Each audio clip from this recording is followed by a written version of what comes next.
વિઘ્નેશ્વરાય વરદાય સુરપ્રિયાય લંબોદરાય સકલાય જગज्जिताય નાગાનનાય શ્રુતિયજ્ઞવિભૂષિતાય ગૌરીસુતાય ગણનાથ નમો નમસ્તે.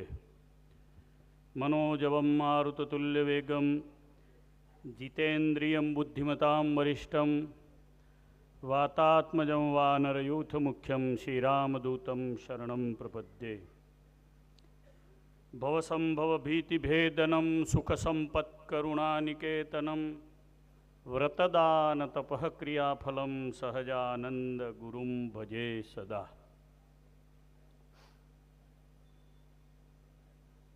પરમ કૃપાળુ પરમેશ્વર શ્રી સ્વામિનારાયણ ભગવાનની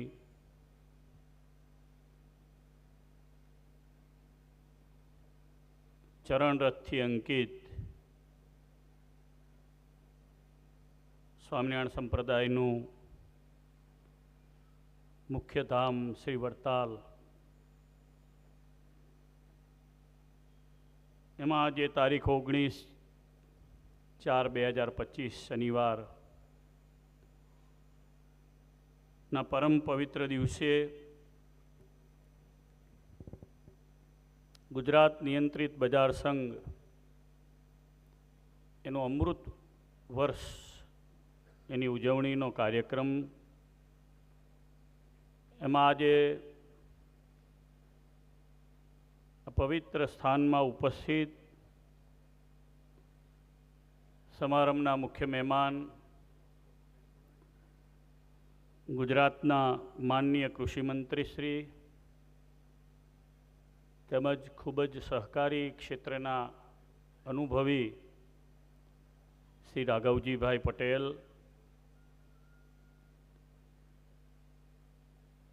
સહકારિતા શેલ ગુજરાતના કન્વીનર, સહકારી ક્ષેત્રના શ્રી રાઘવજીભાઈ જેવા જ માંધાતા બિપિનભાઈ પટેલ ગોતા, અમારી સંસ્થાના આદરણીય ચેરમેન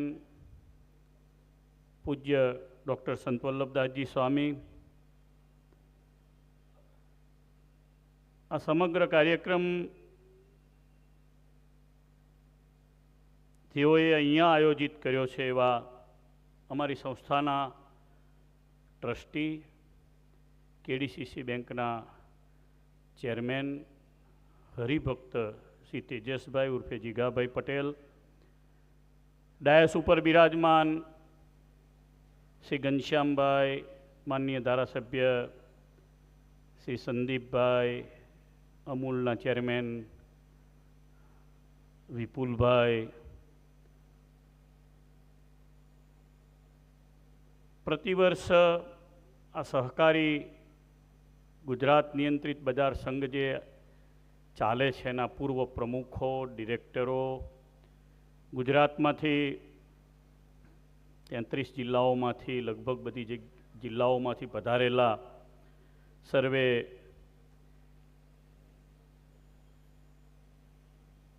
આ સંઘના સભ્યશ્રીઓ, શુભેચ્છકો, સૌ ભગવત ભક્તોને મારા ભાવથી જય સ્વામિનારાયણ.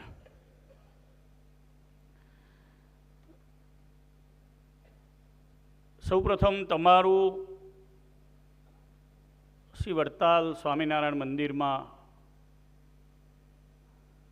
સ્વામિનારાયણ ભગવાનના મુખ્ય ધામમાં હાર્દિક સ્વાગત કરું છું. આ પવિત્ર જગ્યામાં તમે બધા પધાર્યા છો, ત્યાં શ્રી લક્ષ્મીનારાયણ દેવ બિરાજે છે.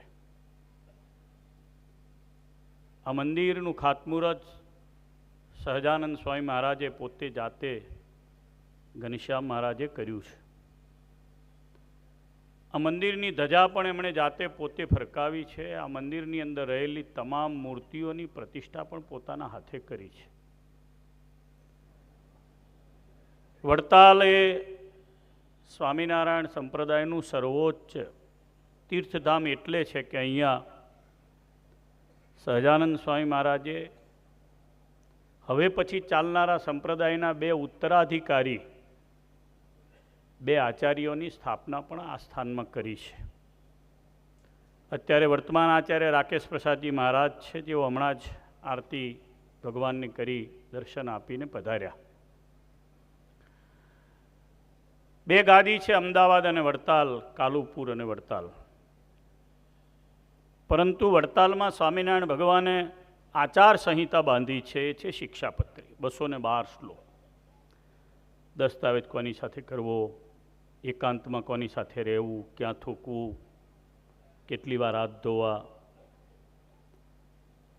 રાજા ગુરુ મોટા પુરુષો આવે ત્યારે કેવું વર્તન કરવું, કોનું ધ્યાન કરવું, વિષ્ણુ શિવો ગણપતિ પાર્વતી ચ દિવાકર, અમારા આશ્રિતોએ પંચદેવોને પૂજ્યપણે કરીને આદરપણે કરીને માનવા વગેરે 212 શ્લોક સહજાનંદ સ્વામી મહારાજે આ વડતાલમાં લખ્યા છે.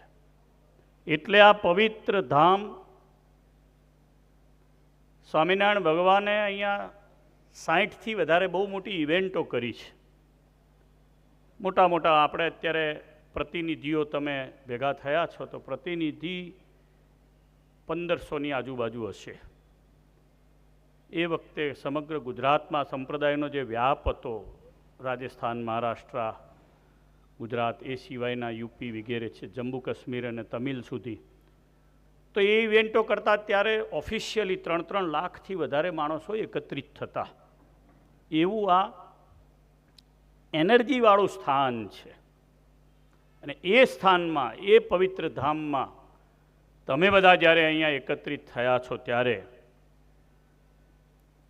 એક બહુ મોટા સમાજની જીવન સ્તરને ઊંચે લઈ જવાની જે કામગીરી છે, ખેડૂત, નાનો માણસ, એની અપેક્ષાઓ પૂરી કરવાનું કામ, એ કામ ગુજરાત નિયંત્રિત બજાર સંઘ દ્વારા થઈ રહ્યું છે. ને એનો લાંબો ઇતિહાસ છે, 75 વર્ષનો ઇતિહાસ છે. ભારતની આઝાદીના લગોલગ શરૂ થયેલો આ સંઘ છે. એટલે હું માનું છું કે જો આને બહુ સરસ રીતે ચાલે છે બધું. મેં થોડો અહેવાલ પણ વાંચ્યો, દર વર્ષે કોઈને કોઈ રીતે પ્રક્રિયાઓ પણ થતી હશે. સરકાર આધારિત છે બધું જ, ભાવો નિયંત્રણો, કામગીરીઓ, એપીએમસીઓ, સહકારી નાની મોટી કામગીરીઓ. પણ જે રીતે વર્તમાન સમયે એને પુશઅપ આપ્યું છે માનનીય નરેન્દ્રભાઈ સાહેબે, અમિતભાઈ સાહેબે, સહકારિતા સેલ ખોલીને પોતે જાતે સહકારિતા મંત્રીની જવાબદારી, એક નવું ખાતું ઉત્પન્ન કરીને, આ બહુ મોટું મને લાગે છે કે સમગ્ર દેશના ખેડૂતોનું બહુ મોટું સદભાગ્ય છે કે જાતે કેન્દ્રમાં બેઠેલી સરકાર અને એમાં ગુજરાત, એટલે આમાં તો પૂર્ણ ધ્યાન મને લાગે છે કે અમિતભાઈ સાહેબનું હશે. જે રીતે અત્યારે સમગ્ર દેશમાં સહકારી ક્ષેત્રમાં માનનીય સાહેબ પોતે ધ્યાન આપી રહ્યા છે. આશા રાખું કે અમૃત વર્ષ છે, બીજા 2-5 વર્ષમાં આપણે ધારીએ એવું કરી શકીએ એવો અત્યારે સમય છે. સરકાર પણ નીચે ઉપરના વિચારની છે, નીચેના વિચારને સંપૂર્ણ ફોલો કરી શકે, કહી શકે. આ સ્ટેજ ઉપર બેઠેલા મહાનુભાવો સીધી જ વાત સહકારિતા મંત્રીને કે વચ્ચેની એપોઇન્ટમેન્ટની જરૂર ના પડે એવું કાર્યક્રમ છે. અત્યારે તમે ધાર્યું હોત તો ઓનલાઈન પણ પોતે આવી શક્યા હોત. ઠીક છે, ટાઈમ નથી, ચારે બાજુ વ્યસ્તતા હોવાના કારણે ન આવી શક્યા હોય, પરંતુ ગુજરાત નિયંત્રિત બજાર સંઘ દ્વારા ખેડૂતોનું ખૂબ સારું ભવિષ્યમાં હિત થાય, તમામ પ્રકારના બધી જ પ્રોડક્ટોના પોષણવાળા ભાવ મળી રહે અને તમામ પ્રકારે ખેડૂત આ સંઘ ઉપર રાજી રહે એવું કંઈક કામ થાય એવી પરમેશ્વર સંઘને શક્તિ આપે. બધાને કળિયુગ છે, આમાં તો જેટલો સંઘ એટલું જ બધાનું વોઇસ ઉપર રહે. અને એમાં ડેમોક્રેસી છે, આપણે ડેમોક્રેસીમાં જીવીએ છીએ, એટલે આમાં તો જેટલું ટોળું વ્યવસ્થિત સમજવાળું અને બોલવાવાળું અને લાવવાવાળું એટલું જ પરિણામ સામે દેખાય. સાચું કે ખોટું, લોકશાહીમાં ટોળવું એક શક્તિ હોય છે, આપણને ખ્યાલ છે જ, પરંતુ એને વ્યવસ્થિત ભાષામાં, સંઘની ભાષામાં જો નિયંત્રિત કરીને કામ કરવામાં આવે તો મને લાગે છે કે ખૂબ સારું કામ કરી શકાય. સંસ્થા વતી તમને બધાને ફરી એકવાર ખૂબ આવકારું છું. અમારા બોર્ડના સભ્યશ્રી, વડતાલ મેનેજિંગ ટ્રસ્ટી બોર્ડના હમણાં જ અમારું બિનહરીફ વડતાલ બોર્ડનું સિલેક્શન થયું. એમાં અમારા જીગાભાઈ એમાં બિનહરીફ થયા છે. અમે બધા સંતોએ એમને ભેગા થઈને બિનહરીફ કર્યા છે. કેડીસીસીના એ ચેરમેન પણ છે. અમારા ચુસ્તરી ભગત છે, દરરોજ સવારમાં અહીંયા શણગાર આરતી પણ કરતા હોય છે. તો એમણે આ કાર્યક્રમ ગોઠવવા માટે ખૂબ મને લાગે છે કે આયોજનમાં કોઠારી સ્વામીની સાથે રહી, ચેરમેનની સાથે રહીને આયોજન કર્યું છે, એટલે એમને બહુ ધન્યવાદ આપું છું. અને ભવિષ્યમાં આ વડતાલ સંસ્થામાં કોઈ પણ પ્રકારના ગમે ત્યારે પણ કાર્યક્રમો આ કે આનાથી વિશાળ પ્રમાણમાં કાર્યક્રમો કરવા હોય ત્યારે તમને સર્વેને વડતાલ સંસ્થા વતી આવકારી અને મારી વાતને અત્રે વિરામ કરું છું. સૌને ફરી એકવાર ભારત માતા કી જય. સ્વામિનારાયણ.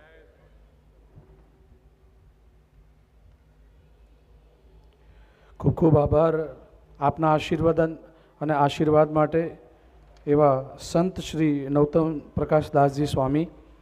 જ્યારે આપણી વચ્ચે સંતગણના આશીર્વાદ હોય ત્યારે ચોક્કસ આપણે એમના આશીર્વાદ વધુ મેળવવા માટે આપણે એમનું સન્માન કરવું જોઈએ.